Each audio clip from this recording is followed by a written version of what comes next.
Monday Night Football, baby. We're here. There's only one other good play on Minnesota.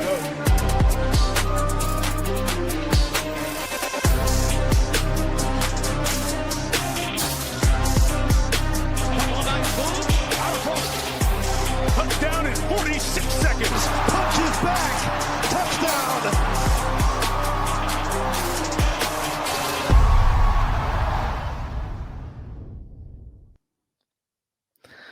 Oh, if you didn't know, it's the NBA Hardwood show on what's today? Wednesday? I mean, geez. Big T was throwing me off today. DC, I got a funny story. So I'm on the phone with him, and he keeps saying, I got this show.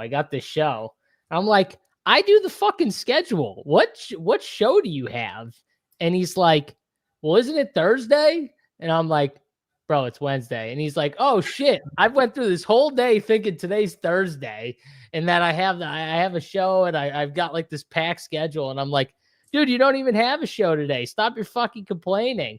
He was complaining about the show he had to do. He didn't even realize, DC, today's fucking Wednesday.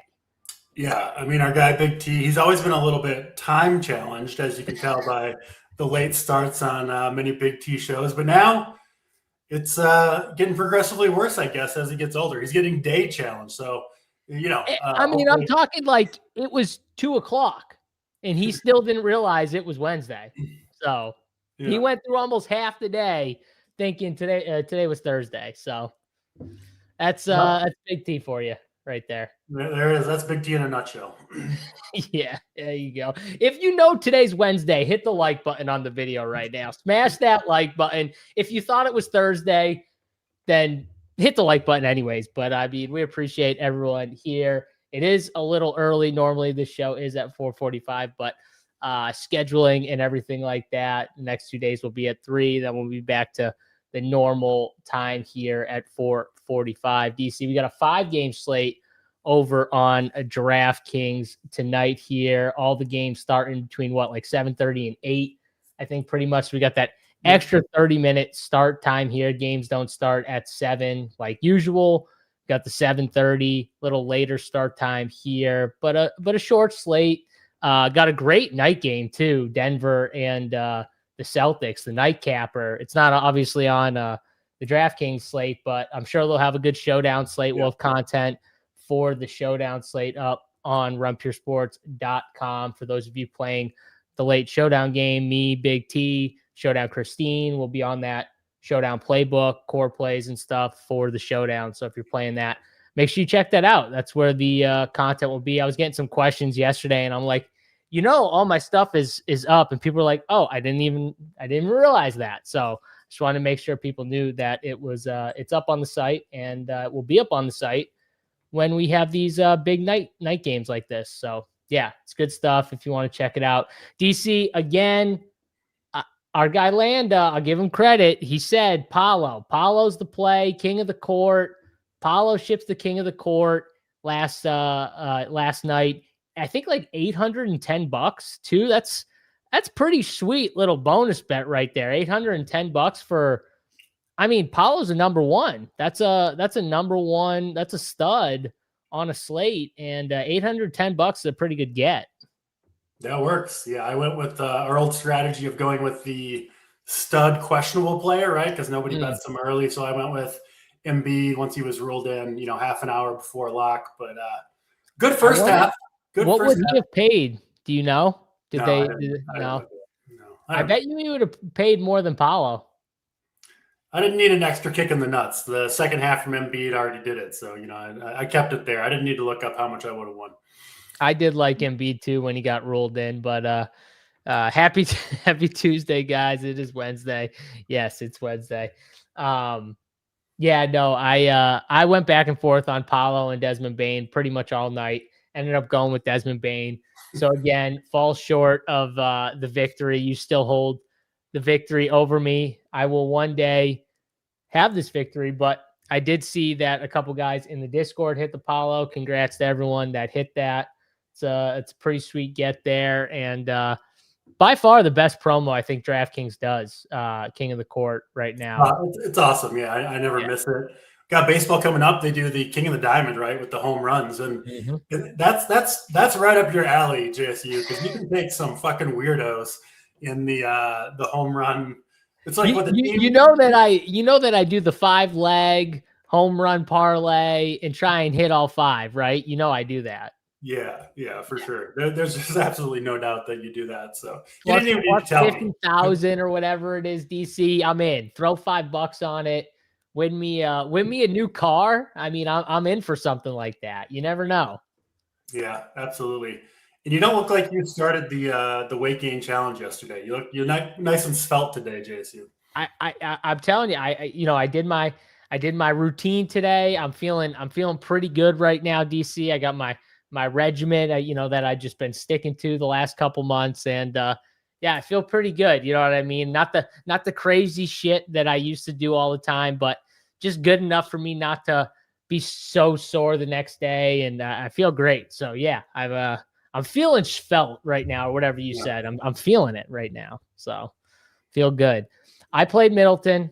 I hand up. I played him, and I didn't play Jonathan Kuminga. Which I talked about on the show. And but in all fairness, Jalen Johnson did get hurt, and that did help him. But he smashed anyways, DC. He probably would have done a little bit worse. 60, something like that? What do you have? He had 27, 7, 4. He had 40. 60, yeah, 50 maybe.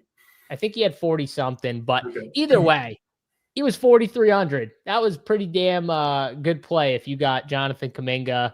And he was unowned, of course, at friggin' 4,300. So, LOL JSU not knowing what a svelte means, but saying he is it. I mean, yeah. So that's me. I don't fucking care. And obviously, I knew what he was talking about because he was giving me a compliment, so I could tell that. So you don't know my fucking dictionary being there. No. I don't use fancy words, DC. What do I look like here? Svelte? What does that mean? Lean? Thin? Yeah, svelte. Yeah, lean. Yeah, just the perfect word to describe you. I'm a master of the English language over here. Yeah, I can tell. You got a dictionary opened up there? Yeah. Yeah.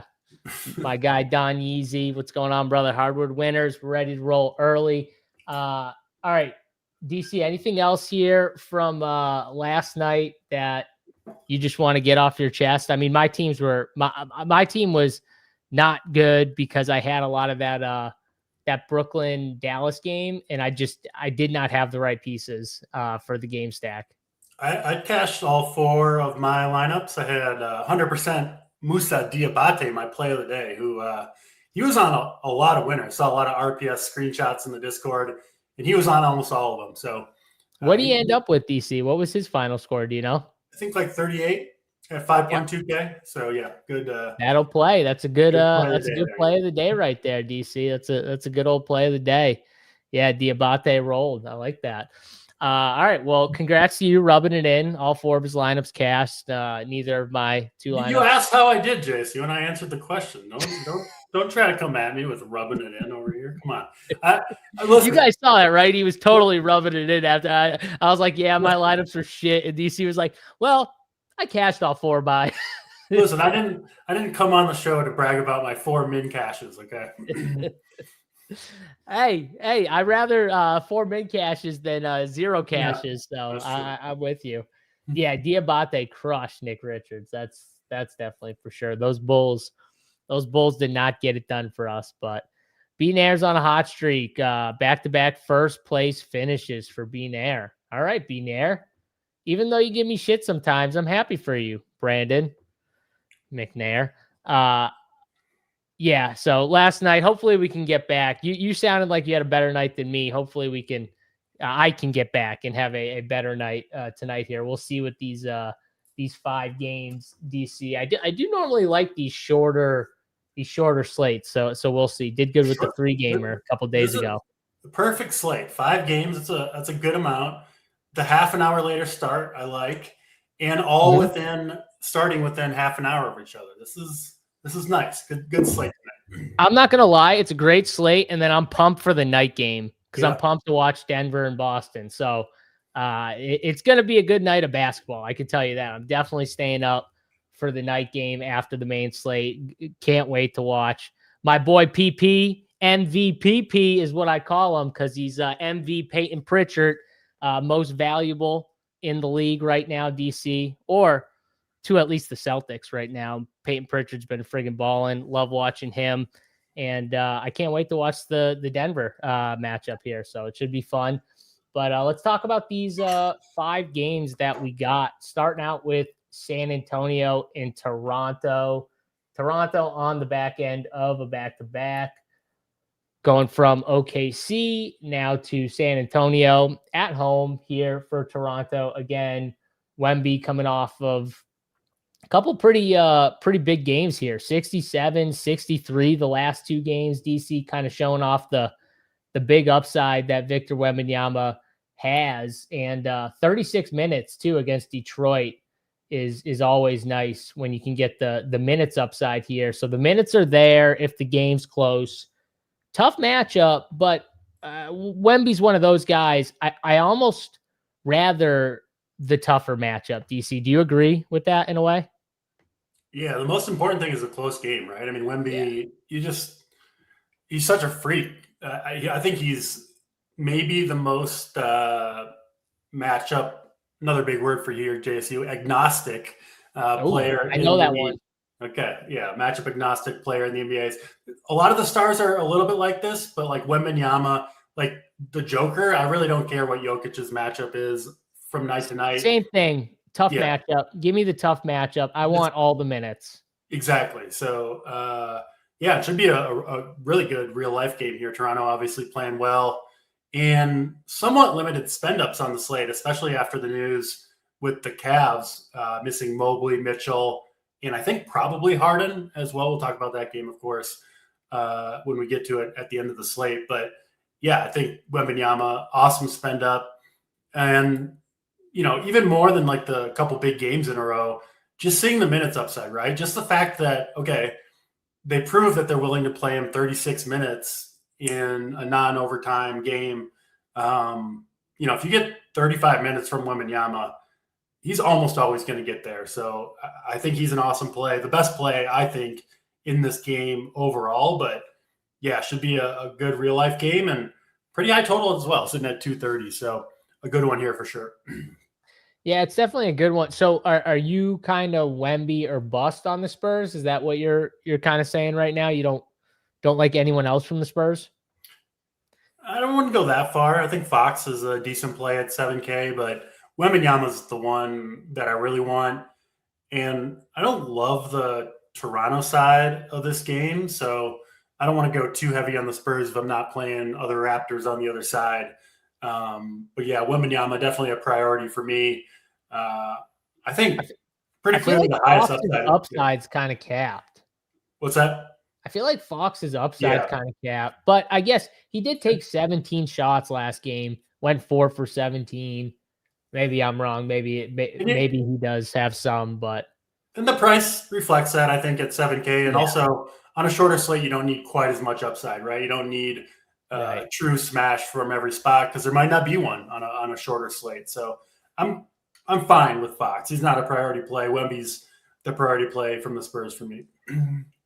Yeah, that makes sense. I think, again, I would just rather play Castle for 300 more, I think, than Fox, just for me. But then, like, you get the Devin Vassell plays, DC, where, like, he dropped 41. You had Champagny, who dropped 34, I think. Both had really good shooting games. That's kind of what you need from those type of guys.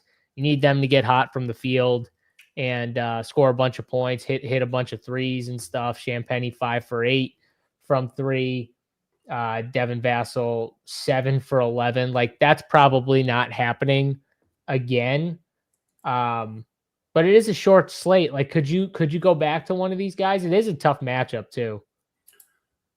I don't play a ton of the Spurs secondary pieces.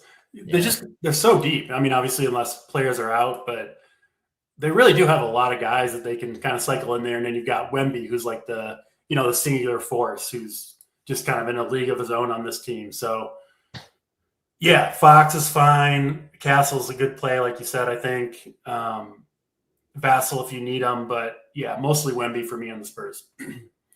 Yeah, and then on the Toronto side, you got Scotty Barnes, who I think is he listed as questionable still, DC? I think he's still questionable for Yep. tonight here. And if he were to be out, it would Yeah. kind of change the dynamic of who I would like on this team right now, because obviously the way it looks with the Toronto Raptors for the last couple slates, honestly, since they've gotten healthy, is they all kind of look a little overpriced. And I know Quickly's flashed upside, a couple of times, even in these spots. But then you got the downside, like Quickly goes against Milwaukee and has 53, and then OKC. Granted, OKC tougher matchup for guards, but still 28. It's like these guys just all seem a little overpriced. But if you take one of them out, I think now you can start to get into like, okay, I can try to go 7,600 for Quickly and hope for an upside spot, or RJ Barrett, who I view as right now probably the best just because he's the cheapest at 6,800. I think those would be the two plays that I'd like the most if Scotty Barnes was out. Who do you see here? And talk about like if Scotty is out, obviously, because if he's in, you're probably way lower on Toronto in general. But if he's out, that would kind of change things. Yeah, if he's in, probably not playing much, if any, Toronto. But you're right. If he is out, everybody gets a boost, right? Because Barnes does a little bit of everything for the team. He's the team's leading fantasy scorer. But like you said, I mean, if he's in there, the truth of the matter is the Raptors, when they're all healthy at their current prices, they might have one guy reach value or exceed value on a night, but most of the time, three of the four guys don't end up getting there. And a pretty tough matchup here, obviously, against a really good Spurs team. But yeah, if he's out, everybody gets a bump.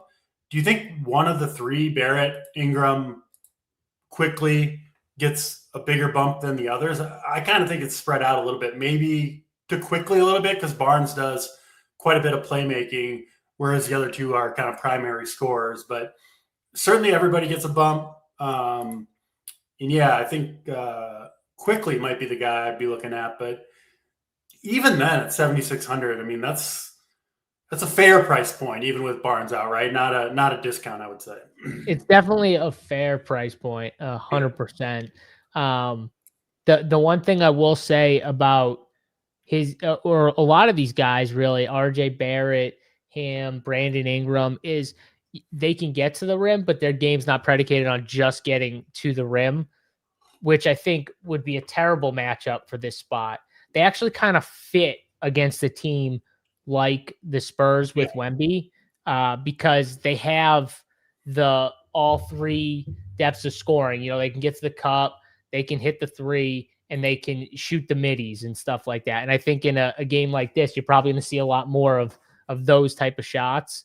It kind of like fits them as well as Scotty, honestly, in a way. So yeah, I would probably rank them just with price, Quickly, Barrett, Ingram in that order. If Scotty was out, I'd rank them. That would be my interest. And then I think you could see like Sheed or Jacoby Walter get a bump in minutes, which, I mean, their price tag's kind of fair, but I think Sheed has like upside, whereas like Jacoby Walter, you'd be hoping for like a good shooting game and him get you like 25, which he has the game to do, but he is 4,500. It's not like he's 3,500 or something. So it's a little different, I guess, but that's going to do it. We're going to need this Scotty news though, which probably not going to get he's probably going to have to test it out, see how he feels pregame, and then we'll get that there. But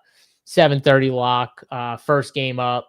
Got a couple of these games at 7:30. So that's the one good thing about this slate, DC, is a lot of the news we should get closer to lock. That's why it's important to be in the Discord. If you're not a member over at Run Pure Sports, make sure you check it out. We got alerts coming right as they come in, right into the Discord. So have those alerts turned on, and the NBA alerts section in the Discord, and then we're in there chopping it up before lock. So make sure you guys get in there. If you are a member, pretty much any subscription gets you in the Discord door. So check that out and try it out for a week or a month. RunPureSports.com. Let's go to game 2 here.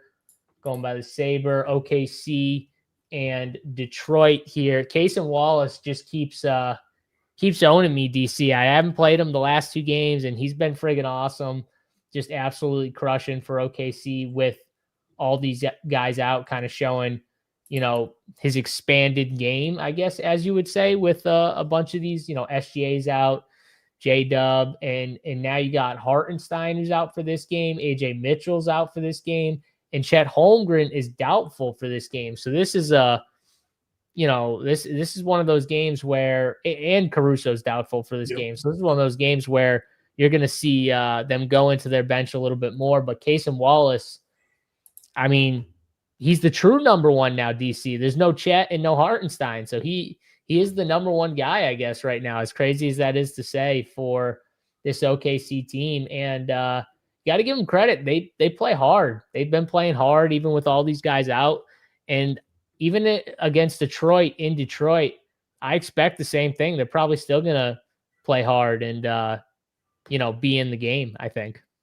Yeah, they're a little outgunned here, I think, in talent with, 6 of their top guys missing, right? J-Dub, AJ Mitchell, like you mentioned, Chet Holmgren and Caruso now doubtful, Hartenstein, SGA, are out as well. So yeah, another chance for kind of the secondary pieces to go off. And you're right about OKC. They're not going to lay down, they're 10, 11 point dogs here, but they're not going to lay down and just give up, even against a really good Detroit team. So a tough spot for OKC, but more important than the spot is all the guys that are out. So, if this game stays close, and Wallace gets his, 35 minutes, I think it's pretty likely to have a big game. So I certainly like Wallace.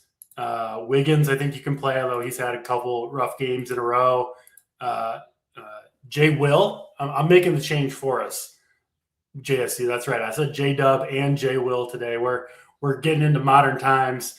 Probably gets the start I think almost certainly gets the start at center tonight. He's interesting, 4,800. Kenrick Williams. Wait, so we're throwing out Jalen with the Y? It's done. It's over. It's over. Oh, we're upgrading.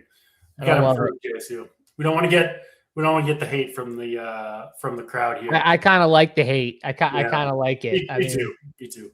I'm a simple man, DC. I see the Y and I'm like, okay, that's Jalen. That's the Jalen I'm talking about. I don't see the Y. That's not the Jalen I'm talking. I'm a simple guy. Yeah. I do think with OKC, if you're going to this team, and it's kind of hard not to have pieces of OKC tonight, I think you kind of want several of these starters together, right? Because they're going to need these guys all to play well to keep pace with a really, really strong Detroit team. And if it's close, I think, Wallace, Dort, Wiggins, Jay Will, still hard for me to remember, Kenrick, all these guys probably get big minutes together out there. So, you have to like OKC.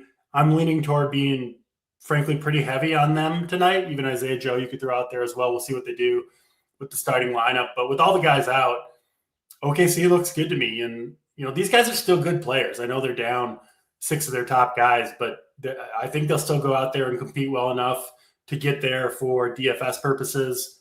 And maybe my overall favorite team of the night are the Thunder.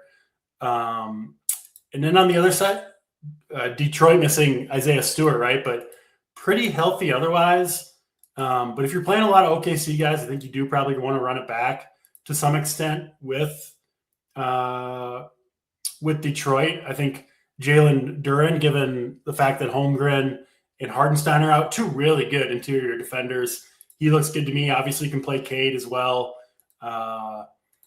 Even a guy like Tobias Harris getting 30-plus regularly, 30-plus fantasy points, 5,700. I think he's in play. Oh, you're on the Tobias train, huh, Mangone? I'm sorry. That's right. Riding with Mangone on the Tobias Harris train. This is an awesome game. Should be a good real life game to watch, and I think it'll be good for fantasy purposes as well. Yeah, don't worry, man. I got on him for you. Yeah, I can't play Tobias Harris. I get what you're saying though. He has been good this year, but I can't. I look at 5,700, and then I look at his face, and then I look at 57, and I can't. But Jalen Duran, I definitely can. You can sell me on Mr. Duran here for sure, as long as he's not going to be like too crazy high. I like 20%. Yeah, it's fine. I think I could do it here. But the OKC side is definitely what I want to kind of target in. And I feel like, to me, OKC, there's three guys, DC, outside of Case and Wallace. Case and Wallace is the obvious one if you want to spend up. But I think between Jalen Williams, Kenrich Williams, and Aaron Wiggins, I want at least two of those guys. So I want at least two of those guys on all my teams, and then kind of build from there. Maybe at least one of the guards here from OKC. So that would be three. I definitely think you can play 3 to 4 OKC on this slate here. So yeah, that's my starting point for OKC. Is I want at least two of those three, forward/center guys, and then I want probably one of the perimeter guys, guards here. So I'm definitely gonna be pushing the OKC train here, and the ownership is reflecting it, I guess, on Sabre right now, because you got Case and Wallace at 19%, Isaiah Joe 22, Jalen 37, Kenrich 38, Lou Dort 16, Aaron Wiggins 4, and then it just drops off. McCain, Topic. Can you play any of these other guys like after Wiggins, McCain, Topic, anyone else from OKC? Are you interested in any of those guys? So my lean in this game is to play kind of a lot of it from both sides and hope it stays close. Play the main guys that we're talking about, but I do think there's an alternative to play this game as a potential blowout script. Detroit, OKC's on a back-to-back. They're missing 6 of their top players. Detroit's really good. This could get out of hand. If that happens, I really think McCain is going to get a lot of minutes. He's going to get all the fourth quarter run. They traded for him. They want to see what they got, and he just doesn't get that many minutes with all the guys they have. I know he's coming off a rough game yesterday, but if this game, I think McCain's minutes are going to go up kind of regardless. But in a blowout script, I think he finishes that game, and then you could pair him with someone like Paul Reed, who's getting pretty good run. I mean, we're looking at 20 minutes a night behind and sometimes alongside Jalen Duran, putting up good numbers. He would be another one that I think would almost certainly be out there, blowout. So maybe like a McCain, Jalen, or Paul Reed pairing, if you're, taking a strong stance and fading this game on any one lineup, play the blowout script. I think that makes a lot of sense. But I don't really want to play, Reed with Duran or McCain with Wallace and Wiggins, because those are like competing narratives, right? So yeah, I think I'll probably make one lineup maybe like that, and playing this game as a potential blowout. Yeah, it sucks because last night they clearly, they were winning and they went for it with the minutes and stuff, and they didn't really give. McCain only got 10 minutes. I think Topic only saw the floor for a few minutes, 5-6 minutes. And it's they knew that this game was coming up back to back and stuff like that. So I wish we got Dort to sit too. I wish we had one more guy from that rotation that could sit or something like that. But I agree with your point. I think if you play the blowout script though, you could go in even further and just be give me both McCain and Topic. Because in that script, I think those guys just crush. And I still think you could play one of the bigs in that situation. But those two guys in a script like that, you could definitely just say blowout, plug in those two guys, hope the game gets out of hand. Maybe they get 20 plus minutes or something like that. What's the most Topic has played so far? because he's the one I'm worried the most about. 12 minutes. Okay, so he hasn't gotten to 20 minutes yet. Do we think he could play 20 minutes?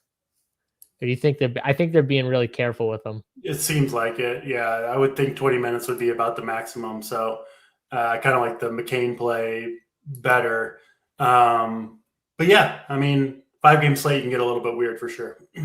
Yeah, and who knows? Like I said, they didn't give him a ton of run last night, so that was probably by design, game flow and a little design, knowing that he might be playing a little more tonight. So is he coming off injury? Yeah. Okay. Yeah, he had like cancer or something like that. Yeah. Wild, and he's back already. So yeah, I would assume they're slow rolling him, and you're right. He's probably capped out at like 18 to 20 minutes, but he's really good. I think he's really good. He's just probably going to take a little bit to get his footing in the NBA, because it's completely different when you get to this level here, coming off what he's been through. So yeah, really good game of Target. I wish I liked Detroit side a little bit more.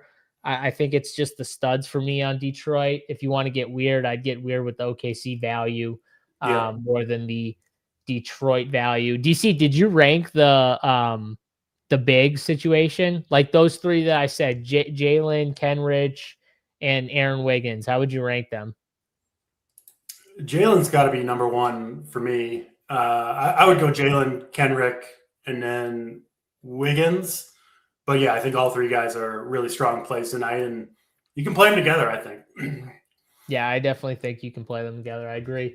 All right, let's go to the third game here. The last of the 7:30 games. We get Golden State back in our lives here. Great.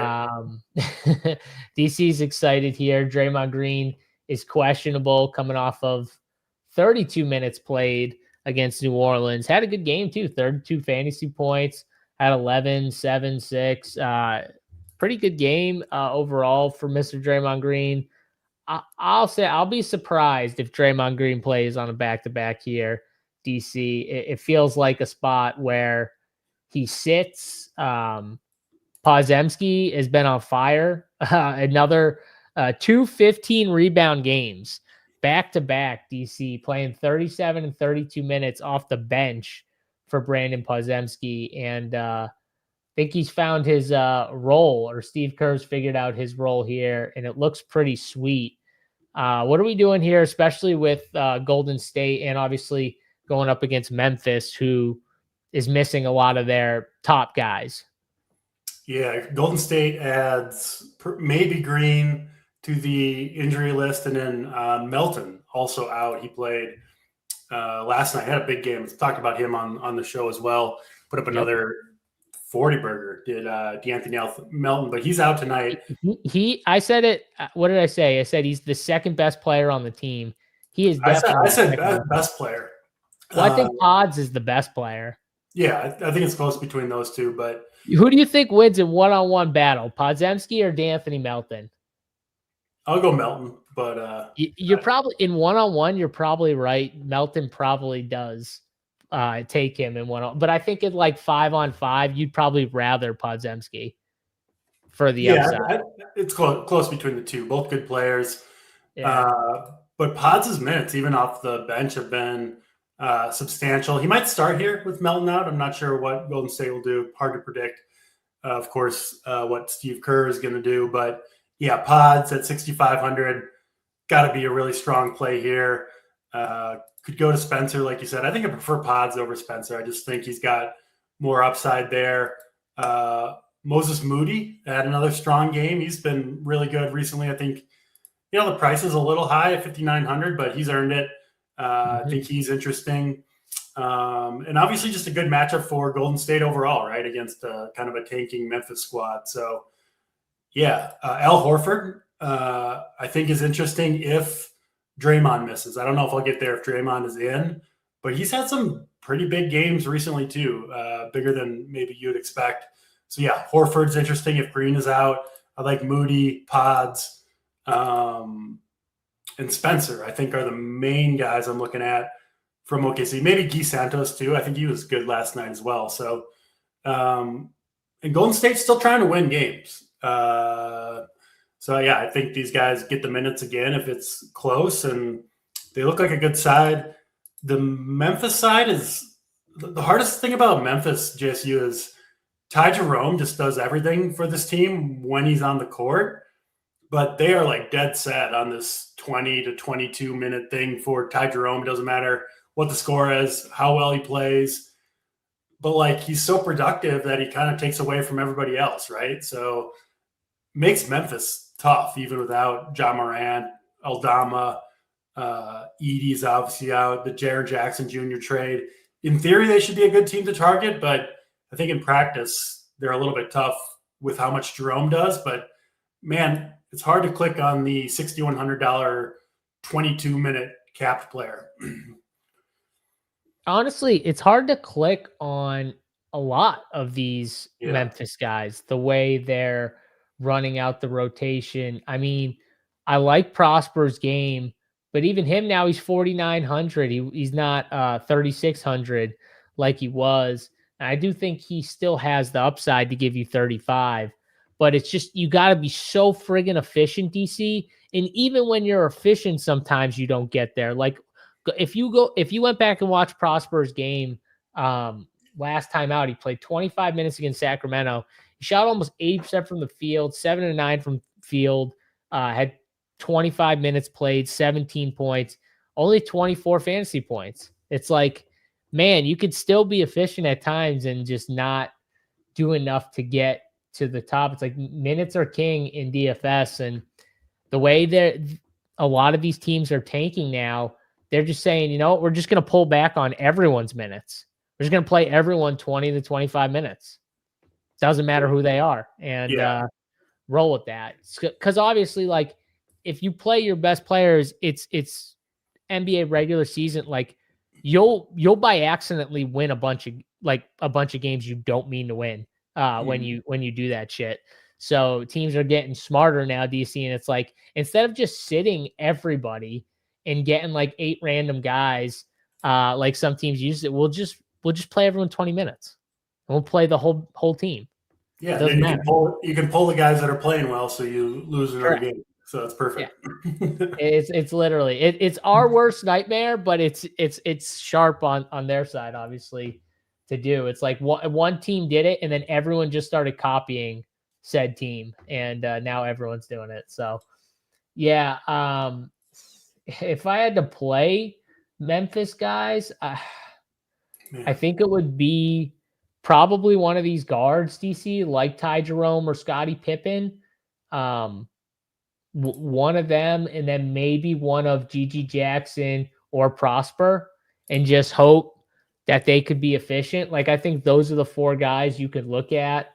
I want to say my boy Javon Small. I think he's really good, but now with tie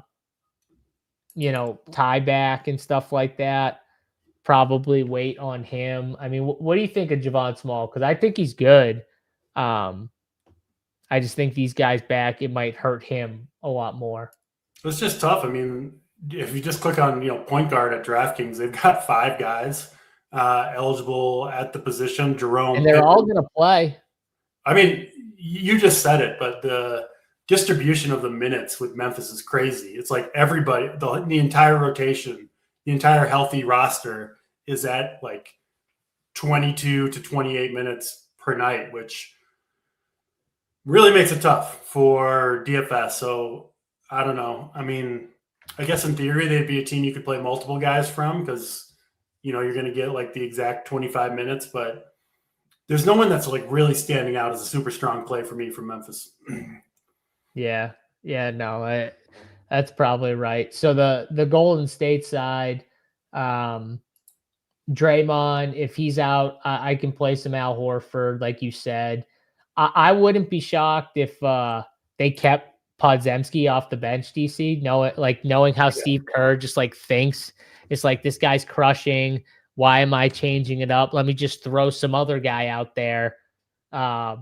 Peyton, Richard, whatever. I think that's the most likely thing. He comes off the bench, but I don't really care. I mean, he's going to play. No, 32 as long as the minutes are up there like it's been, we don't care. We Yeah. just want to make sure the minutes and the minutes seem pretty secure with him. So Honestly, if the minutes are there, you can argue coming off the bench is better, right? Because you get to play with lower usage players and against the other team's backups for more minutes. So, yeah, I don't think Pod's really affected too much if he comes off the bench or not. So after him, though, like Guy Santos has been their most consistent player the past 4 games. Like, I don't know if he's been really, really good in the minutes, man. He got 39 minutes last game. Played 30, 30, 32, 28, had 29, 31, 34, 35, 45 fantasy points. Man, that's consistent play right there. Now he is 6,100, so you're paying for it now for sure with Guy Santos. But same thing with Moses Moody. And Moses Moody is more scoring dependent than someone like Guy Santos. So that's the one thing with the differences between these guys. So yeah, I think all 3 of these guys at the top, Podziemski, Santos, Moody, are good plays. Pat Spencer will be a better play without DeAnthony Melton. Like you said, DeAnthony Melton definitely being out should, in theory, help him. He played 28 minutes. I would expect DC 12 minutes at least of that goes to Pat Spencer. And if you're putting Pat Spencer from low 20s minutes to low 30s minutes, that's going to be a lot better of a play, I think, for Pat Spencer. So, yeah. And I did mention it earlier, but Golden State's sitting 8th in the Western Conference playoff race right now. They do want to win, right? You still got Steph Curry, Draymond Green. You want to get in the playoffs, give yourself a chance at least, and probably move up so you don't have to face the Thunder, I assume. And they're playing Memphis, who doesn't want to win. So it's perfect combination right here. Yeah. So, I mean, Golden State, the main guys mini stack looks really good to me, which hard to trust this team, but with all the guys out, makes it a little bit easier. Yeah, I think it's the best spot on the board. Yeah. Overall for a team, as long as Draymond's out, for sure. Because if Draymond's in, it muddies it a little up for the bigs. But if Draymond's out, then I think it makes it a really, really good spot. Andrew Martinez says, so Cavs, Thunder, Warriors get different with the studs. Yeah, I mean, the Warriors and Thunder so far, I think, are the 2 spots. We're going to get to the Cavaliers here and what's going on with James Harden and everything like that. But before we do that, let's get to the 4th game here on Saber, Sacramento and Houston. Sacramento side, pretty much just another team that is kind of a little bit of a nightmare right now. But, Westbrook, Keegan Murray. Oh, Keegan Murray, DC, let a lot of people down.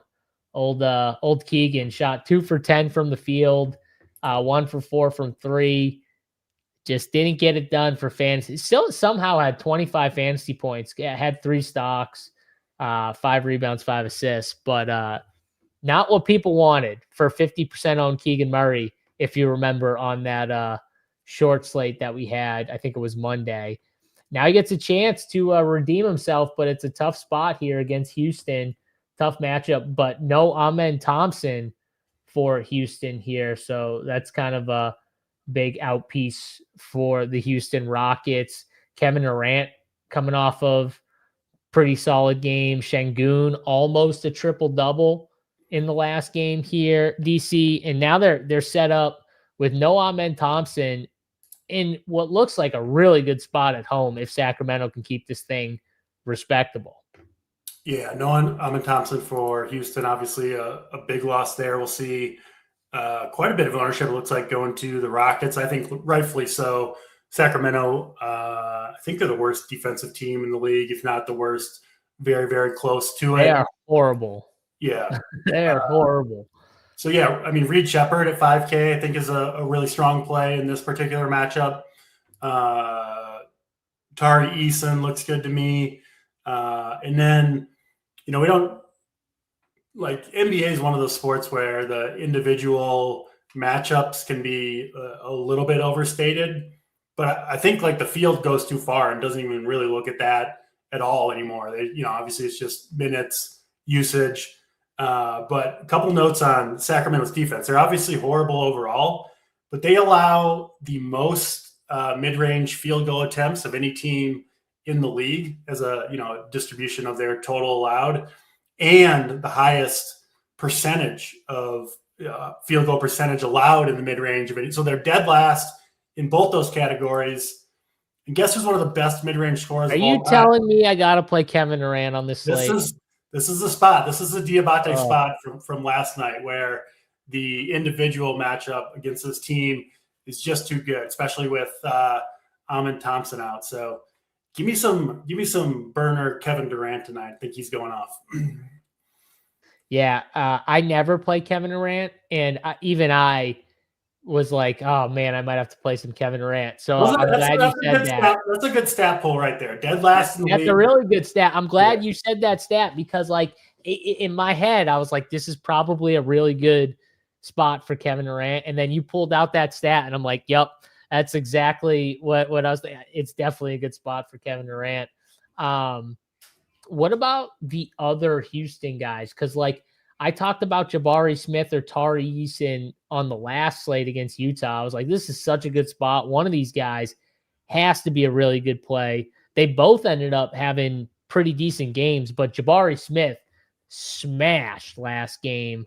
Maybe he heard Kevin Durant's burner. Maybe he read the comments. Maybe he didn't like him a little bit, DC, but he's been on a little mini tear here, I would say, for Jabari Smith. Shot 50% from 3 in 4 of the last 5 games, or higher in 4 of the last 5 games, and has scored over 20 points in his last 2. Definitely looks to me like a pretty decent play as well at 6,700 with no Amen Thompson. I mean, what do you think of like him or Eason? Like, do you have a take on one of them? I think I prefer Eason, but it's definitely close between the two. I mean, probably obvious by now, but I'm playing Kevin Durant. He'll be in my lineups tonight for sure. And obviously, if he goes off, it's probably a lot of shot attempts and a lot of scoring, which obviously kind of takes away a little bit from other people. So Durant for me, one of Smith or Eason, I think is a decent play. And then I do have Reed Shepherd as the second best play on Houston after Durant. So probably Shepherd and Durant for me, the way I'm leaning. But you could play 3 Rockets. I mean, they're going to have a good offensive game here against Sacramento. Everybody does. And no Amen Thompson obviously helps quite a bit. So, yeah, I think Durant 1, Shepherd 2. I'll go Eason 3, Jabari 4. And then I have no problem with Sengun either, but I do like the matchup a little bit better for those other guys. Here, I'll just say this though, DC. Not that Amen Thompson is like a volume shooter or whatever, shot taker, because we know he's not, right? But he plays with the ball in his hands a decent amount. You take him off the floor. Sengun's like one of those stars. He doesn't chuck the ball up 25 times a night either. So to me, the Rockets are one of those teams. It's like they can have more than one guy being a volume shooter, because you can make the case their 2 most talented players don't really volume shoot. So like KD can do that, and Jabari or Tari Eason can go off. Like, to me, I think you can see 2 of those 3 go off. So I kind of like, again, one of Jabari or Eason with Kevin Durant, and they kind of pair well together. Reed Shepherd is more just like a fit play for me. He's a good play, 5K. If he fits your builds, I'm fine with him. But I definitely want to play one of those forwards plus Kevin Durant, I think, tonight. Yeah, Amen Thompson, actually, he's obviously defense is his calling card. Yep. But in terms of on-ball percentage, I'm getting some of these stats from Data Baller, totally free website. It has amazing stats that you can really dig into. I just discovered it like a month ago, but it's been fantastic. But Amen Thompson in terms of on-ball percentage, so the time, that he has the ball when he's on the court, 97th percentile in the NBA, has the ball 30% of the time he's on the court. So, you take him out of the lineup, and I think it's going to be spread around a little bit, but Shepherd, Durant, and the other guys too. But he's even though he's a primary defender, a big offensive loss and a lot to spread around between the Houston guys. Yeah, Şengün triple-double might just happen tonight, Yep. too. The more, I think, because he's probably going to have the ball in his hands a little bit more, but creating and playmaking, which is what he likes to do anyway. So, I definitely think this is a viable game. Can we X out Sacramento? D-Mail says, you definitely could. This is a tough matchup. I talked about it last time out about the bigs against, who is it, Memphis. And I'm like, this is just such a prime matchup for the bigs here, DC. And we saw Precious Achiuwa kind of take advantage of the matchup. Raynaud had a decent game. Can you go as far as to, Russell Westbrook randomly ended up playing 33 minutes. Can you end up Xing these guys out, or do you want to play some of these guys? Because this is definitely a tougher spot against Houston, in Houston. Yeah, if you're playing 1 or 3 or 5 lineups and you want to do that, absolutely. You can X out Sacramento. They were, I think, my overall least favorite team on the slate, so I don't have a problem with that. You're not going to, I wouldn't think, X them out on a 150 build, but a lower, amount of teams, which I think most people watching the show are probably playing. Yeah, I think you want to be lower on Sacramento overall. I don't really have anyone from their team that I'm dying to play, so I think that's a decent strategy, and probably one I'll, end up doing, not because I'm Xing them out, just don't really like a lot of Sacramento, so I'm okay with that. Yeah, I will just say Keegan Murray, this is like the ultimate, 50% owned. Keegan Murray last slate, bus, DC, and now he's under 10%, and he's still pretty much the same price tag. I know it's a different slate, but it's still like a somewhat smaller slate. I could just see it, DC. I could just see him having a bounce, because he's one of those guys, like, he can just get hot. You know what I mean? Like, when he gets hot, like, he can have like the big game even against the tougher matchup. So he's definitely my favorite. My favorite king is Keegan Murray. I think it'd be him and Westbrook, because I think Amen Thompson being out, that's the biggest bump is to Westbrook, because Westbrook would be the one having to deal with his ass on offense, whereas now he doesn't have to deal with them. He's going to have to deal with, who are they going to put him on? They can't put Reed Shepherd on him. They're going to have to pull in someone else to guard him, like a Kobe or something. Yeah, I agree completely. He's the one that gets the biggest matchup upgrade. So they're gonna attack Reed Shepherd like every time they get Reed Shepherd switched up on him. They're just gonna absolutely try and attack him on defense. But I could see the Keegan Murray bounce back shot. Reed Shepherd fadeable chalk. I think he is, just because he's still somewhat scoring dependent. DC, what do you think? I'm in on the Reed Shepherd train, so okay. I wouldn't say he's unfadeable, but he is going to be probably on most, if not all, of my teams. So I'm not fading him personally. All right, so he's not unfadeable, but DC is not fading him on this slate. Does that make sense? Yeah. All right, let's get to the last game here on the slate. Let's smash the like button on the video if you guys are enjoying this show here. Hit the like, subscribe to the Rump Your Sports YouTube channel here for all the free shows. You get notified every time we go live. We've got free shows coming up for golf. I think Prez is going on right after us. And then you got the boys at night, JBC and all those guys going on for the golf talk later today. So multiple golf shows on this channel. And then obviously the NBA, MMA shows on Saturday. So make sure you guys get notified every time we go live. Just subscribe, ring that bell, and all the content on this channel. Cleveland and Milwaukee, last game up here to talk about, DC. And James Harden is what we need to talk about, because They're already not going to have Donovan Mitchell on this slate here. Evan Mobley is out for this game. They're missing a bunch of guys, and James Harden's questionable. James Harden had, what was it, like a right thumb fracture, I think it was, but it was like at the tip of his thumb or something like that. Pretty much from what I've heard about this injury, is it's just going to be very painful. So if he wants to, it's like a pain tolerance thing. Actually, I even asked my wife before she left. I was like, "Is this a big deal?" And she's like, he could play if he wanted to, but it's probably going to be painful, but he could play. She's like, "Is he a righty?" I'm like, "Okay, so he could definitely play if he wanted to." But DC, I don't know, like, why would you push it? It's a game against Milwaukee in Milwaukee. Cleveland's, in the playoff race. It's not like they have to win this game. I don't know, like, maybe I'm wrong, but like, I don't know why you would play James Harden in a game where you're already sitting 2 of your 3 studs. Yeah, I was leaning toward him sitting. I mean, you see a fracture, and you kind of assume a guy's going to miss a game, but it's easy to rag on James Harden for stuff, but like, he does play a lot of games. Doesn't miss very often.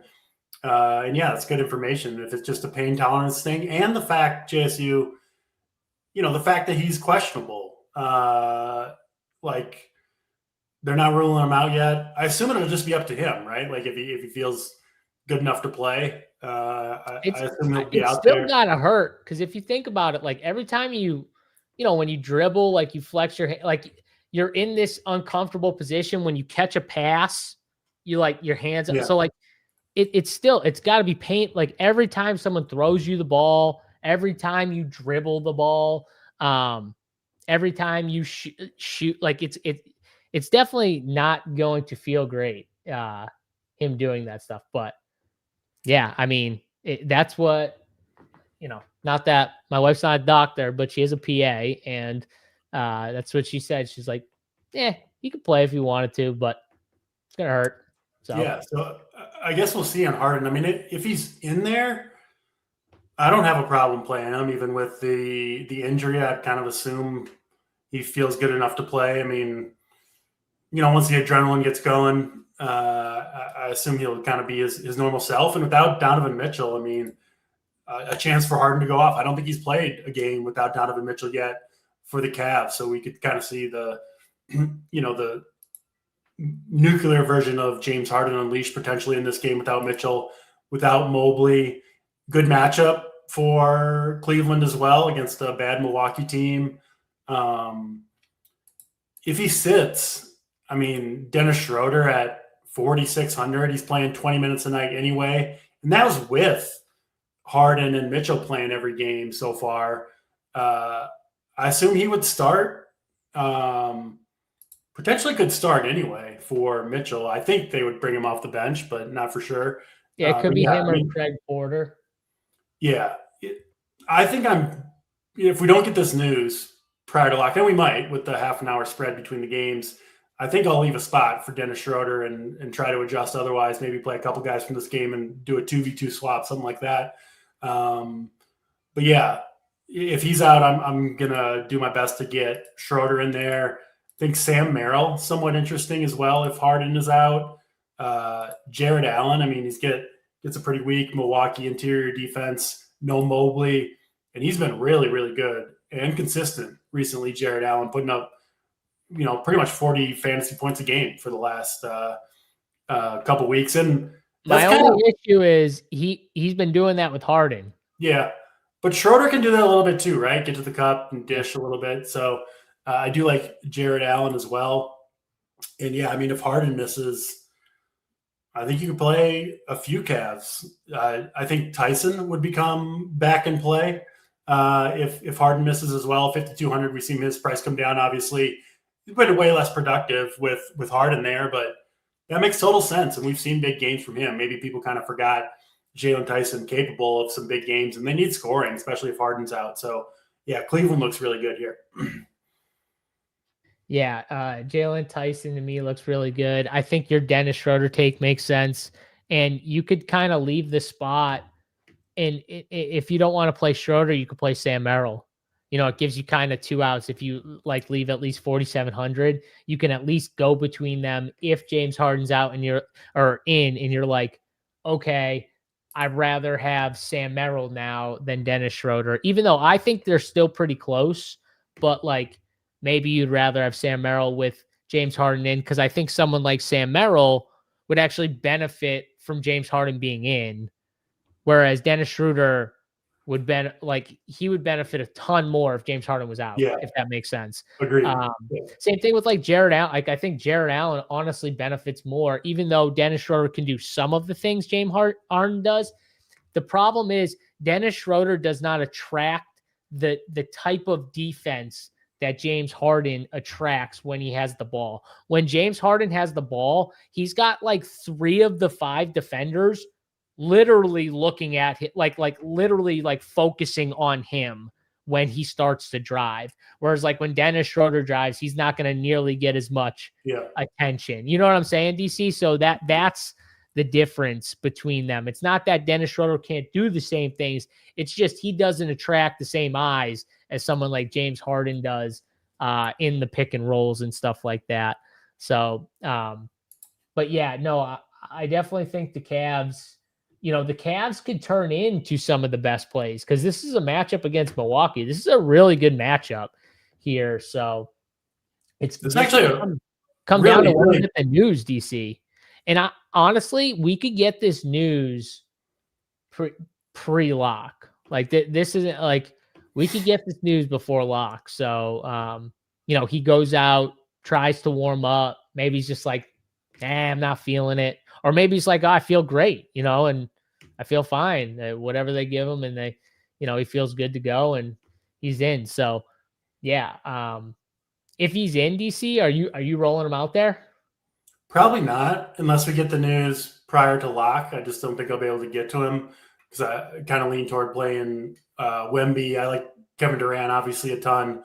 So I don't think I'll get to James Harden. But I don't mind him if he is in there for sure. I think he's a good play. And then Milwaukee, a couple players that helped me cash last night. The Rollins Porter Jr. combination that I've talked about a lot. This is a backcourt that I like pairing together. If you watch Milwaukee play, these two guys are interacting a lot. Right, a lot of their assists go to each other. And I said yesterday, Milwaukee's still trying to win games. They're going to be out there trying to win this game. And if it's close, it's expected to be close with the guys Cleveland's missing. You're going to get upper 30s minutes from both Rollins and Porter Jr., potentially against, Harden, Schroeder, Craig Porter, Merrill, right? So a backcourt matchup that I think Milwaukee can win. So this is another good game. This is shaping up to be a really fun 5-game slate. There's I think a lot of different ways you can go and a lot of good plays on the slate. Yeah, it's weird. Kevin Porter Jr. and Ryan Rollins getting all the minutes, but the big situation is just all over the place. You got Jericho Sims playing a bunch of minutes. You got Miles Turner playing less minutes. Bobby Portis's minutes are kind of hit or miss. Kyle Kuzma's in that 20. It just seems like the only guys getting the real minutes, DC, are Rollins or KPJ. So I love teams like that have kind of 2 anchor minute guys playing together. They're correlated on the minutes. And for DFS, you just know, those are the 2 guys that are playing. You know what I mean? Those are the 2 guys I can play. The rest of these guys are kind of not in play at the price tags. 100%. Yeah. Scott, I didn't see a take. Love how you passed over my legit take. LOL. Yeah, I scrolled back. I didn't actually see any other comment from him, so I don't know. Yeah, maybe Scott's in a few different chats and different shows. Maybe just messed up on the message there. But Scott, if I saw a take, promise you I wouldn't have passed you up. Andrew says, what's Wemby's ownership? Saber says 19% right now, so just under 20, which I think is fair, right, DC? It's kind of going to depend too on what happens with some of these guys, like Harden. If Harden's out, you're going to get a ton more value. So it's going to make it easier to to play Wemby. You know what I mean? And on a slate where you have no Steph Curry, no John Morant, you're missing Amen Thompson. Kings are down guys. No Donovan Mitchell, no Giannis, no SGA. Yeah, no Mobley. Like, it's just like there's so many. Scotty Barnes could be out. He's questionable. So you got so many guys that are out or potentially out that I think it would lead to more ownership. So that 20% or 19 could end up being 30 plus easily, depending on how this slate kind of shakes out with some of that news. 100%. Yeah. Yeah, like I said, it looks like a good slate, a lot of different ways to go. I would take the over on 20% Wemby ownership, but probably shouldn't be too crazy. So an update, I just saw this. Thank you. Thank you for this here. Discord says he plans to play Bob 9674. But James Harden. Discord, that's like just the app got. Yeah, if you go to NBA alerts, you can get all the Discord messages right in a row. I missed that, but this is from Shams. James Harden won't require surgery, and on the fractured thumb, plans to play through injury moving forward. Harden remains questionable, so that's not really he's in for tonight. It just means he plans to play through the injury without actual surgery that would put him down for a while, obviously. That was kind of leaning that way too after, what your wife said and everything. I kind of got a hunch James Harden's going to be in there tonight. Uh-oh. Bro, I'm fucked. I took Cleveland -8 last night. Oh, man, up one money.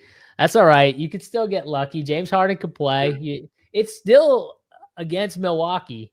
That's the problem, though, with betting NBA the night before is you just never know, like, who's going to sit.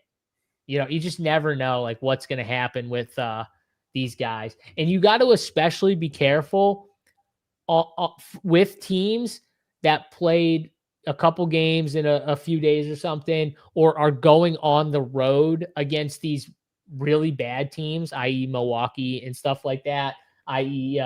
Like the like you got to be really careful with those type of spots, because those are the spots that these teams circle, these organizations circle. Oh, that game's on the road.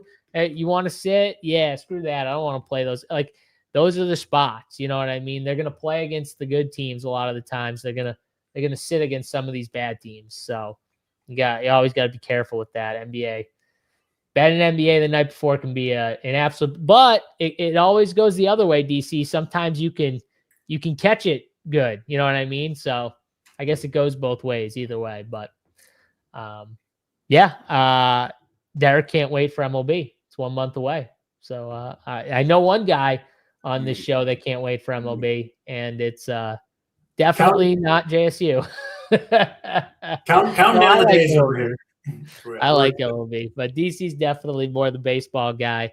I just draft a bunch of best balls and try not to look like a complete idiot with my best ball team. So I use DC's rankings so I don't look like a complete idiot. That's my thing here. So, all right, DC, that is all 5 games here. Let's do the anti-play here. Let's pull up the ownerships. Yep. There we are. All right, you got those sorted? Yeah, sorted by ownership here.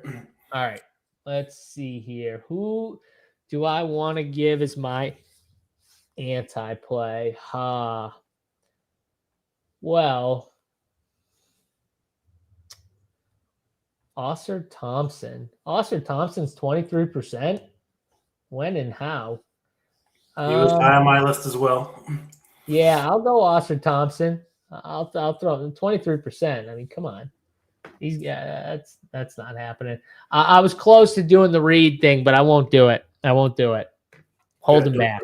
Don't put that curse on my Reed Shepherd play. I will go with Jakob Poeltl against the San Antonio Spurs, getting around 20% ownership as well. Obviously, the tough matchup with Wemby on the interior, not great for someone like Poeltl.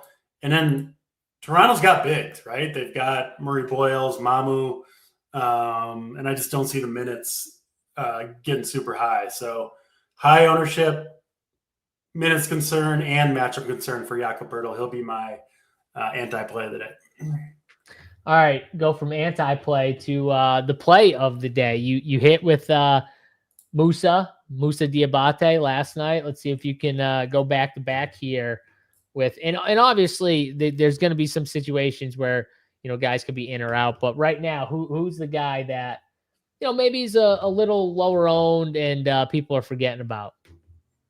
Not super low owned, but I think clearly the best play on the slate, Mr. Kevin Durant. Got the perfect matchup. Amin Thompson out. Talk about the Sacramento allowing tons of mid-range, which is Durant's game. And I did go through and look at, who benefits the most without Thompson on the court. It is Durant. Gets a 4% usage bump, gets to the free throw line more often, and matchup's perfect. So I'm going KD as the play of the day. I like that. If I knew that James Harden would be in, I would totally say Jared Allen right now.